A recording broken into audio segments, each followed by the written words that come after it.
Hi, good morning guys. So, Friday ngayon. Actually, nakalive ako mamaya kasi supposedly may check-up si Shobe. Kaso nag-cancel yung doctor. Na-reschedule siya next week. So, free time tayo today. Actually, nag-isipan ko kung papasok ako mamaya, i-cancel ko yung leave ko. Pero sabi ko, maituloy na kasi minsan lang makagala mag-isa ulit.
Hi guys, so dito tayo ngayon sa Hacienda. Ayan.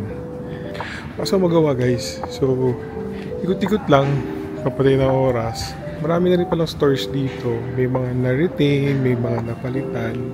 Pero mura pa din naman yung mga items. Hindi ko pa naman lahat napapasok. Meron kasi guys dito New Balance. So, titingnan ko ng shoes. So, sakit ng pa ako sa mga sapatos ko eh. Parang kailangan ko na magkaroon ng walking shoes. So, yun lang guys.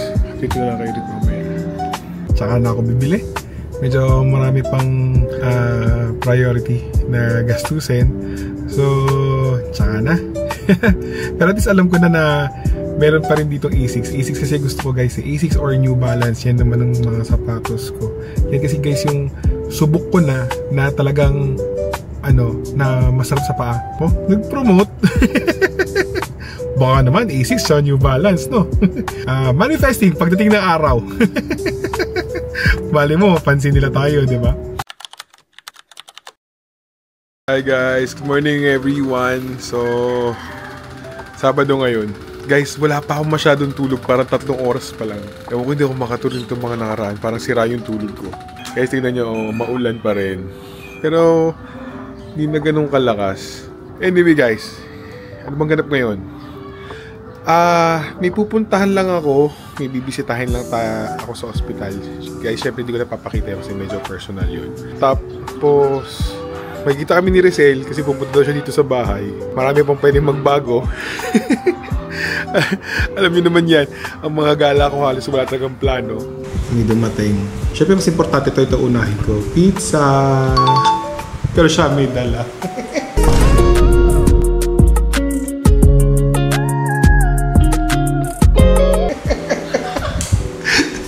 Wala niyo kung sino bisita ko. Hindi ko napapakilala, kilala nyo na yan. Tapos mamaya, may dadating pa. May dumating na ng mga Monsters Incorporated. Ayan o. Ayan sila. Mga nginain. Ang mga buko. We have decided that we will having a street food party! Hindi pa ako nagigising kanina. Nakapagplano na sila na pupunta dito sa bahay. Ayan guys, gumagawa siya ng manong sauce. Ayan. Tapos, ito yung... The street food party. The eye of the street food party. Ang sarap talaga na hindi marunong magluto. Fried chicken lang naman alam kong lutuin eh. fried chicken. Luluto na sila guys. Guys, wala kasi sila last week dito. So ayun, nagbabawi. Namahinga lang tayo na 1 linggo, no? Guys, luto na. Diba? May kikiam. Ano yung kikiam? Squid balls? Squid balls. Fish ball. Fish tofu. Chicken balls. Walang chicken. Mahal kasi yung chicken eh. Quick chicken balls. Street food trip kami ngayon. Talagang nag-ano lang sila. Sila nagplano, wala akong kaalaman lang. Paggising ko guys, pagbukas ko ng phone ko, ayun, may iniwan na message. Meron tayo handaan dyan mamaya. Ganun lang. May nayupak tong mga to eh.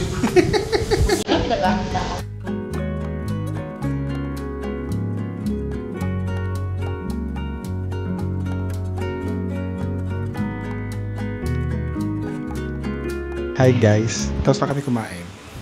So, Netflix naman. Nood lang kami. Ayun ang mga pesto ng mga tao. Okay naman, Julian factor agad. Morning guys. Grabe guys, ang lakas ng ulan. Kumusta kayo? Okay ba kayo? Maaga din nakauwi sila Jason kagabi, 10:30. Kasi di ba nanood lang kami ng movie kung saan ko lang yung ilaw. Oh, ang lakas ng hangin. Ang lakas ng hangin. Hopefully okay kayo kasi sobrang lakas guys ng ulan. Dali na tayo sa kabilang side.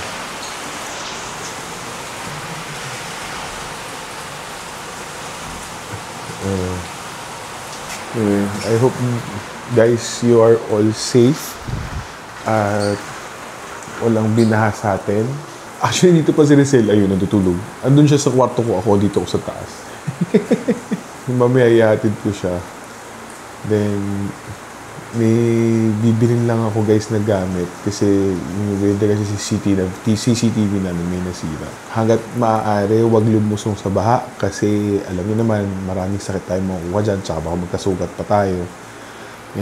Yun lang guys. Update ko lang kayo later.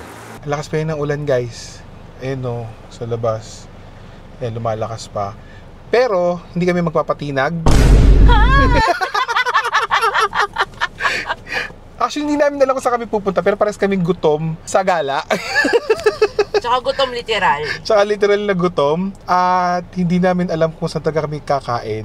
Bahala na. Buffet, para lahat makain. Hulaan nyo na lang kung nasaan kami. Gutom na hindi namin alam kung bakit. May additional. Kinabahan kami. Oo. Kinabahan kami ng sobra. Muntikan guys, hindi mag-lock yung kotse. Pala po tres. Mahina na yung baterya ng ano. So guys, andito tayo sa Bellevue, Alabang. Kakain lang tayo. Kasi may dim sum buffet dito eh. I-tour ko lang kayo ng konti. Saan nga ba? Ito. Ligaw pa rin ako dito. Hi, good afternoon. Yan, ito yung lobby nila guys. Ito guys yung pinaka-lobby nila. Reception. Kakain lang tayo. Sa second floor lang naman yun. Hi, good afternoon po. Sabihin nyo guys, lumayo kami ng kain. Habang pumapayo. Tapos biglang wala palang ano ngayon. Alakait lang. Ay, 6 mukhang 6 p.m. Sarado pa ata. Sarado pa? 6 p.m. pa. Hey, thank you. Sarado guys, kasi 6 o'clock pa sila.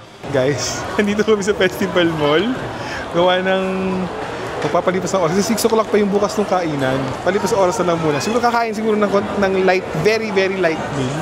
Medyo gutom na kasi kami. So, nakakita kami guys ng fried siopaw.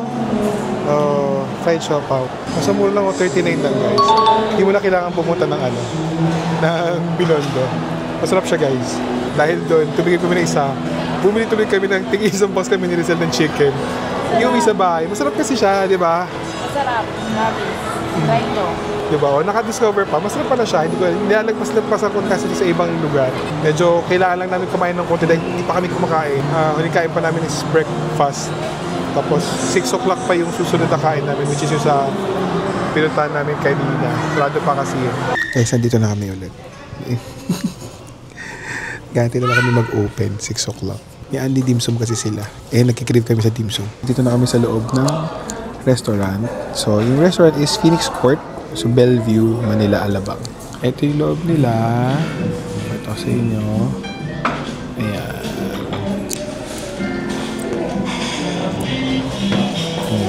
Tapos guys, ang in-avail namin is Dim Sum All You Can. Ayan, Phoenix Court. 1,180 per head, guys. Pag adult, 896 to 12 years old. So, ito yung mga food nila. Pipili ka lang dyan. Dim sum all you can. Tapos meron pa dito sa likod. Ayan. Sayang nyo na lang, guys. Kaya ba tayo ulit kumain dito? Si Chelsea kasama natin, no? No, hindi tayo Si magkasama. Chelsea. So, mga 1 year? 1 to 2 years ago, no?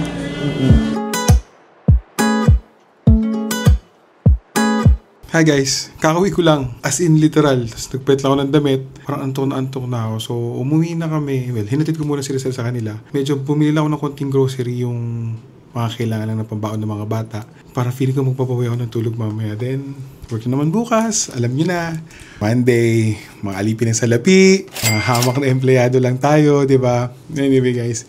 So, yun lang. Yun lang naman ang naging ganap ko for this weekend, kasi hindi naman talaga masyadong lumabas at gawa nga ng bumabagyo guys, kailangan natin mag-ingat, di ba? Pero medyo tumakas na rin nung Sunday na. Syempre kailangan din natin magliwaliw.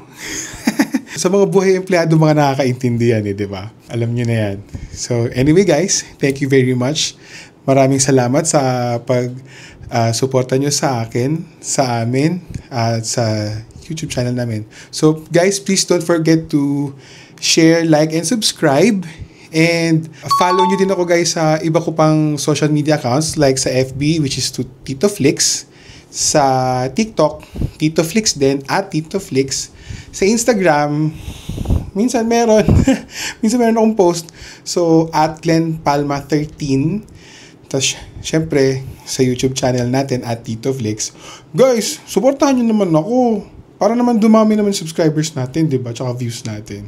Anyway guys, thank you very much and see you again on my next vlog. Bye!